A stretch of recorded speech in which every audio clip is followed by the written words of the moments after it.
আমি পড়ালেখা শেষ করেছি 10 বছর হয়ে গেছে বা 8 বছর হয়ে গেছে অথবা 5 বছর হয়ে গেছে।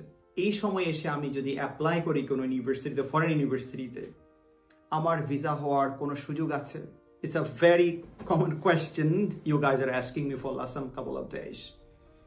আমি যদি এর আগে আপনাদেরকে বলেছিলাম, আবার আপনাদেরকে আমি একটুখানি রিমাইন্ডার দিচ্ছি, কারণ আমার অ্যাটলিস্ট 3 স্টুডেন্টস ওনারা আমাকে জানিয়েছেন যে কিছু কনসালটেন্টের কাছে গিয়েছে, তারা বলেছে আপনার এত বেশি বিশাল স্টাডি গ্যাপ নিয়ে আপনি তো আসলে স্টাডি করতে পারবেন না বা কোথাও যেতে পারবেন না।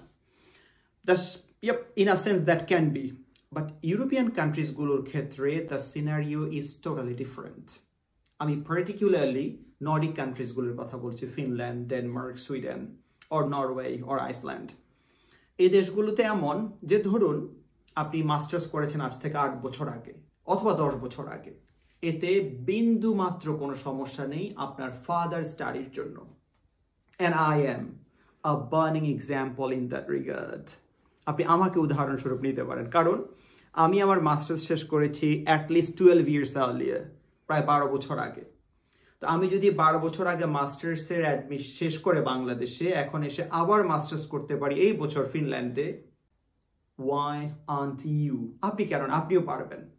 শুধু মাঝখানে গ্যাপটা হলো কি জানেন, এটা অনেকজনই জানে না, এই জন্য কনসালটেন্টরা ডিরেক্টলি বলে দেয় অনেক বছরের স্টাডি গ্যাপ হয়ে গেছে, আপনাকে ইউনিভার্সিটি অ্যাকসেপ্ট করবে না অথবা আপনি রিজেকশন খাবেন। It's never true. The truth is, আপনি মাস্টার্স শেষ করেছেন এটার জন্য আপনি ফিনল্যান্ড, ডেনমার্ক, নরওয়ে বা সুইডেন এসব দেশগুলোতে বোনাস পয়েন্ট পাবেন আপনার মাস্টার্সের জন্য।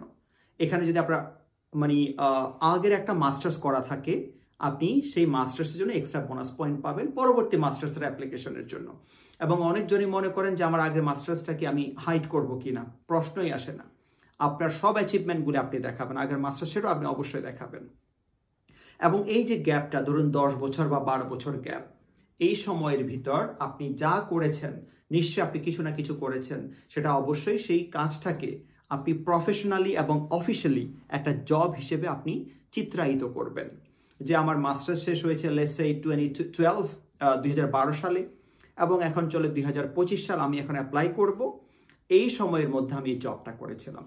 দেখুন আপনি পড়ালেখা আমরা সবসময় বলি study gap never matters in European countries. এখানে হলো শুধু আপনাকে এটা বুঝাতে হবে আপনার স্টেটমেন্ট অফ পারপাসে যে আমার মাস্টার্স এত বছর আগে করেছি, এই সময়ের মধ্যে আমি জব করেছি।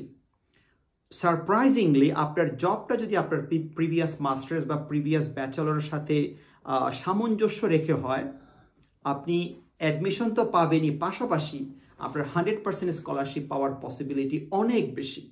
কারণ ইউরোপিয়ান কান্ট্রিজগুলোতে তারা দেখে তার পড়ালেখার পাশাপাশি তার প্র্যাকটিক্যাল এক্সপিরিয়েন্স আছে কিনা। কারণ এরা জানে আমাদের দেশের পড়ালেখা মানেই হলো by any means getting a certificate, একটা পিস অফ পেপার, একটা কাগজের মানে সার্টিফিকেট দিয়ে আমরা মূল্যায়িত হই, মুখস্থ বিদ্যা থাকে, পরীক্ষা দেই, পাশ করি। সেখানে আমাদের যে প্র্যাগমেটিক স্কিলসগুলো, রিয়েল লাইফ বেসড একটা টপিকের উপর, একটা সাবজেক্টের উপর যে স্কিলসগুলো থাকা দরকার সেগুলি আমাদের থাকে না।